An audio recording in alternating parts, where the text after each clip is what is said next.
ಜನ ಕೋಟಿಯಾರ್ ಮಹಾದೇವ್ ಗುಡಿಗ ಯಾಕೆ ಬೈಕಾಟ್ ಮಾಡತ್ತಾರ?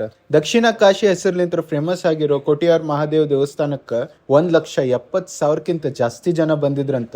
ವರ್ಷದಾಗ ಬರೀ 28 ದಿನ ಓಪನ್ ಆಗಿರೋ ಈ ಗುಡಿದಾಗ ಭಕ್ತರ ಸಂಖ್ಯೆ ಜಾಸ್ತಿ ಆಗ್ಬಿಟ್ಟಿತ್ತು. ಅಲ್ಲಿ ಲೋಕಲ್ಸ್ ಜನ ಕರ್ನಾಟಕ ಜನಕ್ಕಂತರೂ ಹಾನಿ ಮಾಡಾತ್ ಬಿಟ್ಟಿದ್ರಂತ.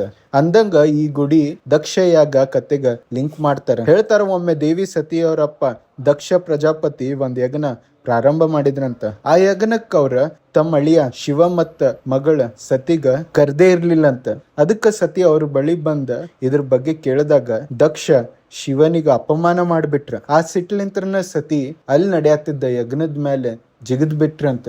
ಅದ್ರಲಿಂತ್ರ ಅವ್ರ ತಮ್ಮ ಪ್ರಾಣ ಕಳ್ಕೊಂಡ್ಬಿಟ್ರ. ಇದನ್ ಕಂಡ ಮಹಾದೇವ್ರ ಆ ದಿನ ಶಿವ ತಾಂಡವ ಮಾಡಾತ್ ಬಿಟ್ರ. ಅವ್ರ ಒಳಗಿಂದ ವೀರಭದ್ರ ಮತ್ತ ಭದ್ರಕಾಳಿ ಉದ್ಭವ ಆತ. ಈ ಬ್ರಹ್ಮಾಂಡ ಧ್ವಂಸ ಆಗೋ ಮುಂಚೆನ ಬ್ರಹ್ಮ ಶಿವನಿಗ ಶಾಂತ ಮಾಡಿದ್ರ. ಆ ಶಾಂತ ಆದ್ಮೇಲೆ ಉದ್ಭವ ಆಗಿದ್ ಲಿಂಗನ ತೊಟ್ಟಿಯೂರ್ ಮಹಾದೇವ್ ಗುಡಿದಾಗ ಐತಂತ. ಅದಕ್ಕ ಜನ ಮಹಾದೇವರಿಂದ ಆಶೀರ್ವಾದ ತಗೊಳಕಲ್ಲಿ ಬರ್ತಾರ. ನೀವು ಯಾವಾಗಾರ ಈ ಪ್ಲೇಸ್ ವಿಸಿಟ್ ಮಾಡಿದ್ರ ನಿಮ್ ಎಕ್ಸ್ಪೀರಿಯನ್ಸ್ ಕಾಮೆಂಟ್ ಸೆಕ್ಷನ್ದಾಗ ಶೇರ್ ಮಾಡ್ರಿ.